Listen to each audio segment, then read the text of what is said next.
Everything is true and everything is permitted. Yes, that's the chaos slogan.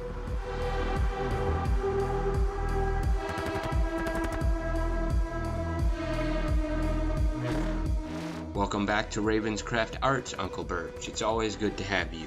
Now, for people who might not already know, what is your main spiritual practice or your craft of choice? Well, I'd have to say witchcraft because it's such a broad term. It covers most of what I do. Pretty much all of what I do. Everything I do is witchcraft. Everything I see, everything I hear, I think to myself immediately, how can I use that in witchcraft?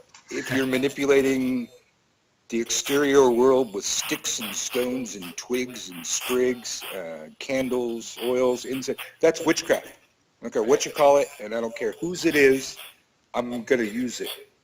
If I think it's going to work for me, I'm going to use it. It's going to be part of my bag of tricks.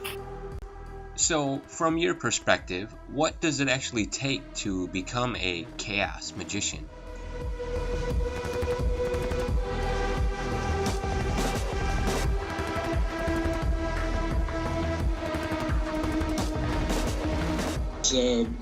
Chaos magicians have a healthy batch of science and science fiction, even fantasy into their mix, and they mix it up with an artistic form. The stuff that chaos magicians come up with sometimes just brilliant. Part of the reason is there's no limitations. While they see. So, can you tell us how you personally incorporate chaos magic into your witchcraft?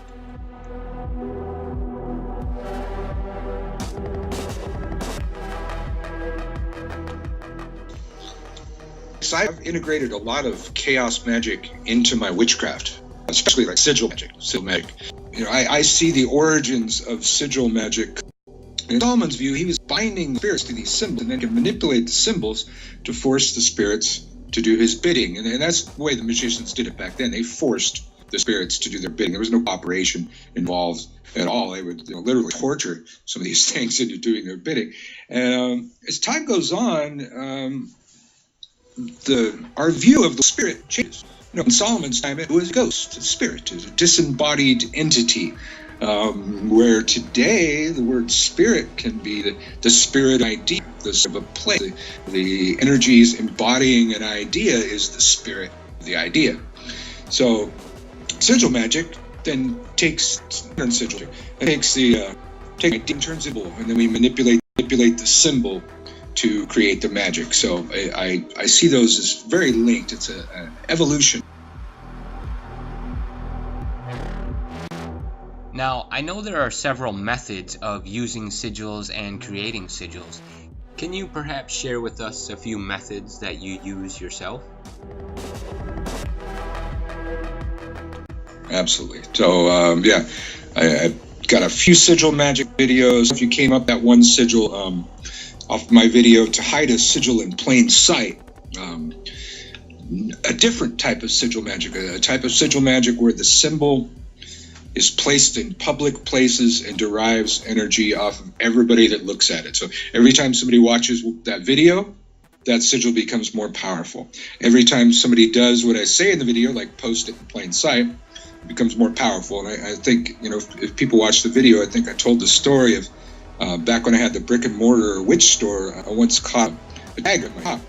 I don't know why he tagged my shop, because he was scared to death of me when I caught him. And he's just pleading with, please don't turn me into a toad or something bad. And I pulled off my best Gandalf. I stroked my chin. I said, perhaps not. And I bound this kid I gave him a copy of the sigil, and I said, I want you to tag this all around town. And if I walk down the street and I see this sigil in my travels tagged on something, I will not turn you into a toad or do something evil to you. And sure enough, I saw this thing everywhere. And since then, I've had people send me pictures of where they've posted this thing and where they put it. There's these girls that ran all over Southern California and posted it on papers on freeway on-ramp signs. I see like freeway on-ramp signs like Little Hollywood. Here's my sigil out there. Every time somebody just gives attention. Ancient Hawaiian Huna magic says attention go, energy flows. You need to focus at it. You don't need to be channeling white light at it, pointing your ritual blade at it. Just look at it. Just look at that thing. The longer you look at that thing, the more energy it gets. So that sigil works so much better than when I first put it together.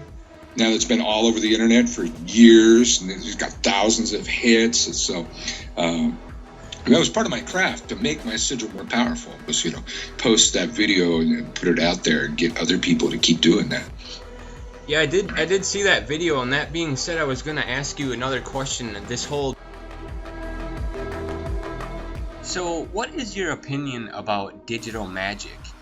Such as creating a sigil or symbol and posting it on the internet. Do you think that's effective?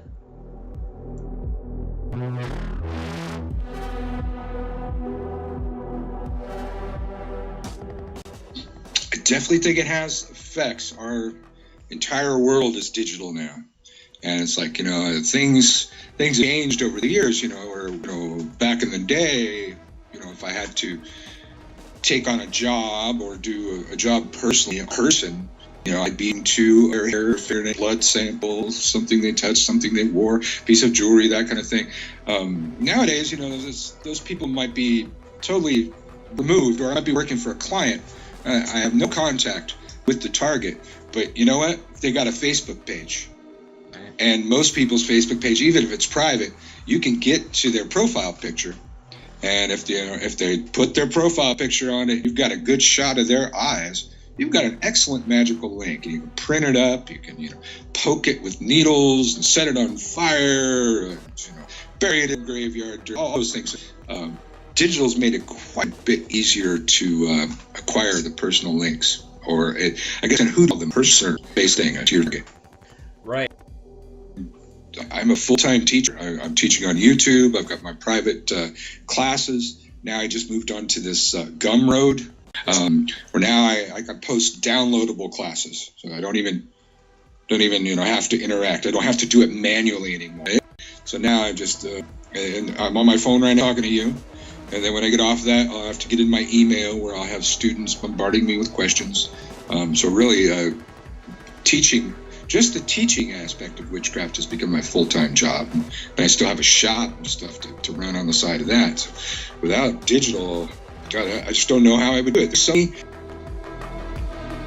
Now, I know there are many methods of creating sigils. I've seen people using dice. I've seen deciphering wheels. There's a lot of different ways to create sigils. Can you tell us another way you would create a sigil?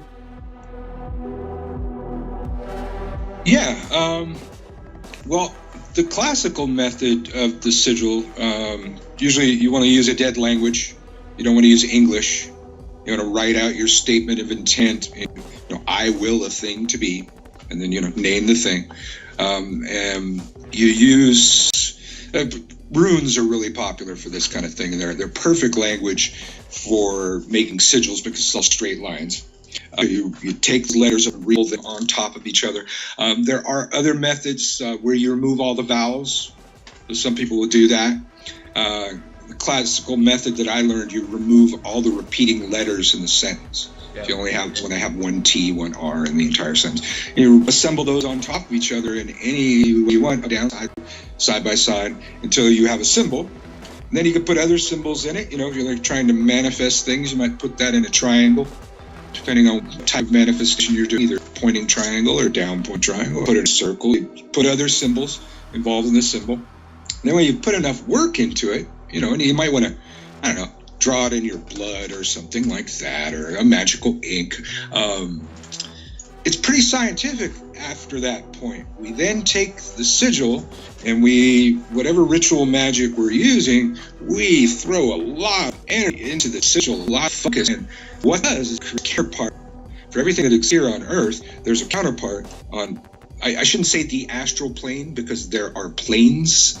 There's a ladder of planes. The New Age has kind of boiled it down to this one astral plane. That's way too simplistic. There are astral planes where the symbol is the exact symbol, and then the next plane up is the opposite of that symbol, and then up again is another variation on that symbol. And that's far too complicated for this to see. But we destroy a sigil, we burn it usually. And we cause, I think it's in the laws of physics, nature is a vacuum. Nature has to replace the earthly component of what is on the astral plane, what we have formed on the astral plane. Now, hopefully she moves in accordance with our will and brings it exactly the way we want it to. So it's kind of scientific. Yeah, sometimes I have... So things like this can be a very touchy subject for some people. Do you think chaos magic is disrespectful or kind of modernizing magic in a negative way? Like I said, most yogis have studied all of the classical magic. They tend to really study ceremonial magic pretty heavily. But then they're not limited by these rules that are all the symbols. So they come up with absolutely new things that are just innovative. And when people can come up with ideas out here, you're just repeating a lot of really old ideas, and I try to evolve those ideas when I teach them. Probably one of my best examples of this is the best author to read on ritual magic is Phil Hine. He's totally understandable. Austin Osman Spares, he speaks like one of those ancient grimoire writers. You got to have the right mental state to wrap head around, to use the way they talked back then. They take 5 pages to say what we would say in a sentence now, But Phil Hine is an innovative guy, and most of his works are available for free, PDF. You search Hine, and even the stuff that he published was put out in PDF form before he published it in other works. So you can get all of it for free, but he had this one that just blows me away to this day. He created an entire pantheon of Star Trek deities, and it argued with brilliance. So the average pagan deity has 1 or 2 stories that they're known for, and not everybody knows the stories, and not everybody even cares, not everybody speaks enough. But your average Star Trek character has like 5 years of stories, and vehement worshippers called Trekkies focus so much attention on that. Get anything wrong in it. Talking about Star Trek, you're going to be up your ass, and they're going to be like focused on that. And and these fanatics, they go to conventions and they dress up like their characters. That's all energy being given to these characters, and all of the people that never watched it gives energy to these characters. And then behind those, he goes, that's how the pagan deities got their power. And we go all the way back to ancient Greece. We see that when the people stopped giving enough worship to those gods became weak and had to do something about it to get people to focus their attention on it. So it's all attention. And so we had if you wanted to get somebody, if you wanted somebody's ass kicked, he would invoke Kirk. If he had a computer problem, he'd invoke Spock. His car problem, Scotty. And then, then somebody else, I'm sure, has come up with a pantheon for next generation. And they have a lot more stuff to draw off of, because there's shoot from the show, several movies, and those Trekkies are just as vehement. So his argument was just blew me away, and you couldn't make that argument within any of the existing schools of occultism. But in chaos magic, that's just really innovation that he came up on all.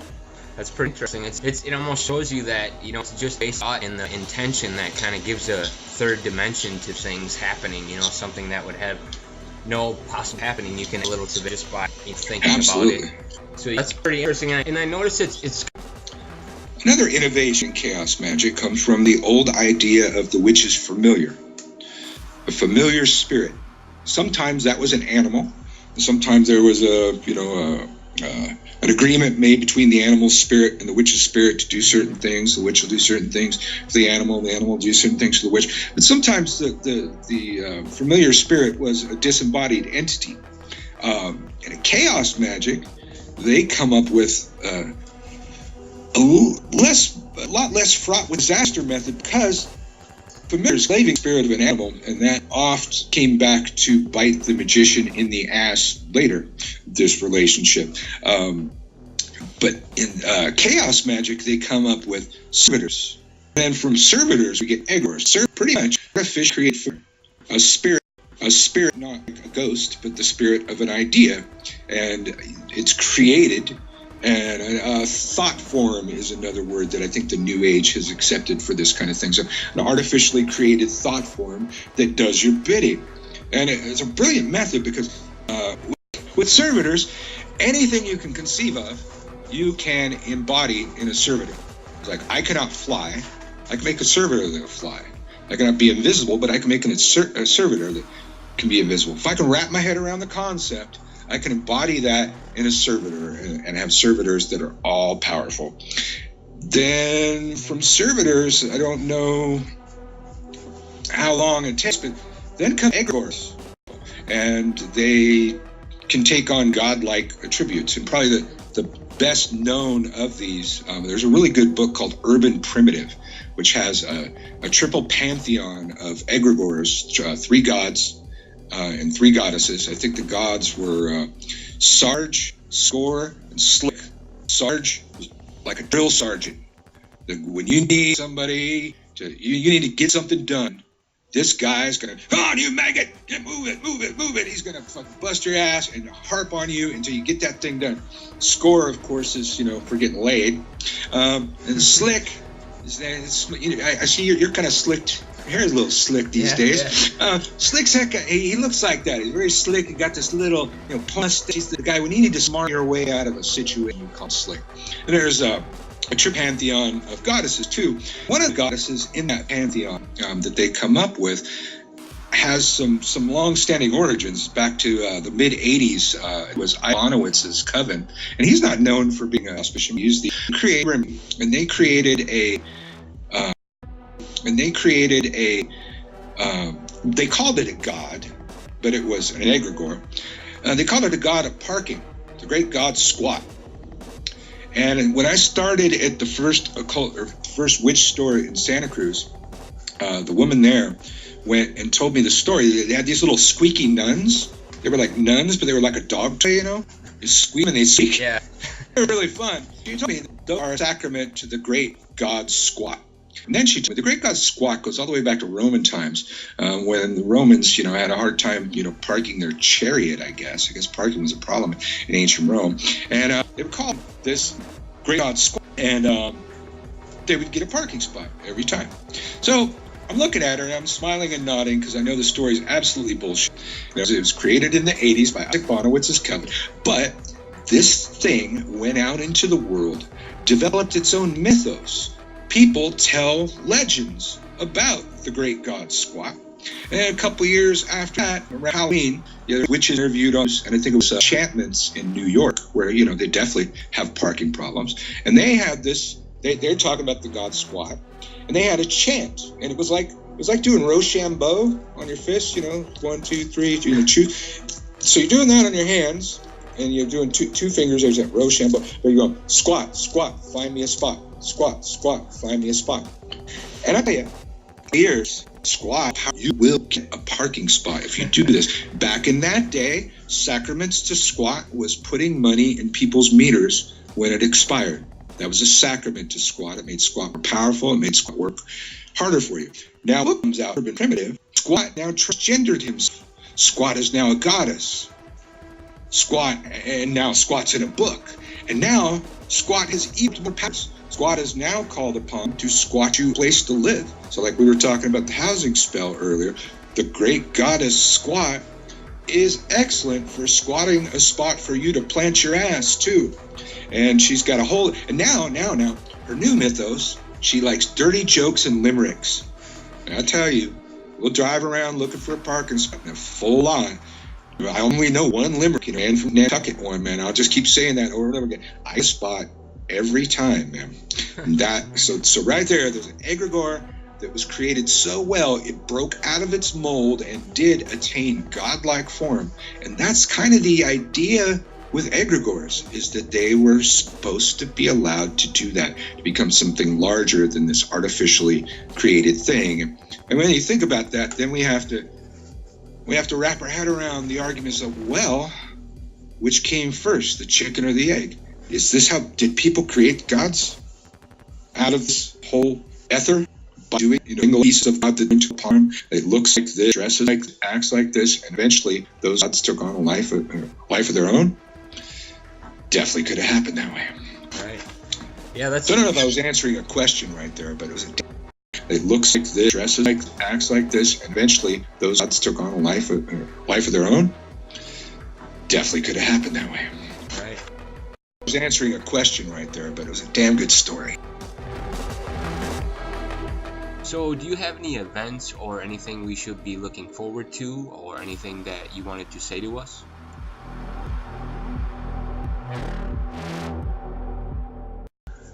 Can't really think of anything to add. Had a great time as usual.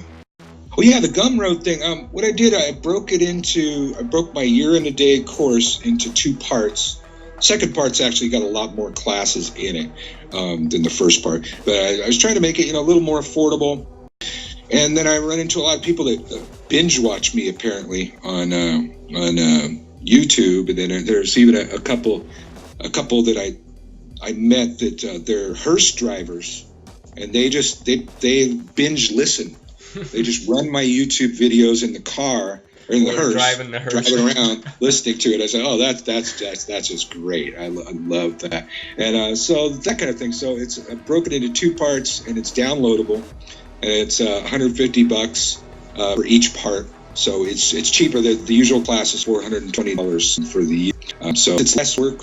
I figured I could make it cheaper and more affordable for people, and then you pay for it, and then you automatically, I guess, start to download it. There's an option to stream it. I think I'm going to do that next, because the majority of my viewers are on smartphones. I don't really think you can download files into a smartphone. I sure don't have room on my smartphone for that thing. So that'd be the next thing, is I'll set it up for streaming, probably at a different price. I know I'm still figuring out all this monetization and setup. Alright, well, I'll be sure to post the links and information about your classes and websites in the description. It's always great to have you here at RavenzCraft Arts. I thank you again for having this talk with us. We look forward to seeing you and more of your work. Alright, you too. Good talking to you. Just want to say thanks again to Uncle Birch for having this talk with us in this Chaos Magic series. Go check out his channel on YouTube. He has many videos about a variety of subjects and lessons. It is one of my personal favorite channels and references, so I suggest you go check it out. Give it a like, support, subscribe. It's definitely worth your time. We still have a few more episodes yet to show you in this Chaos Magic series. There are a few more people that we still have yet to talk with. Episode 3 will feature Aidan Trine from the Eclectic Order of Mysticism. We will talk to him about his magical methods and the way he uses chaos magic. I thank you all again for watching and supporting. Remember to share to your friends and subscribe. Thanks again, and like I always say, stay on the positive path.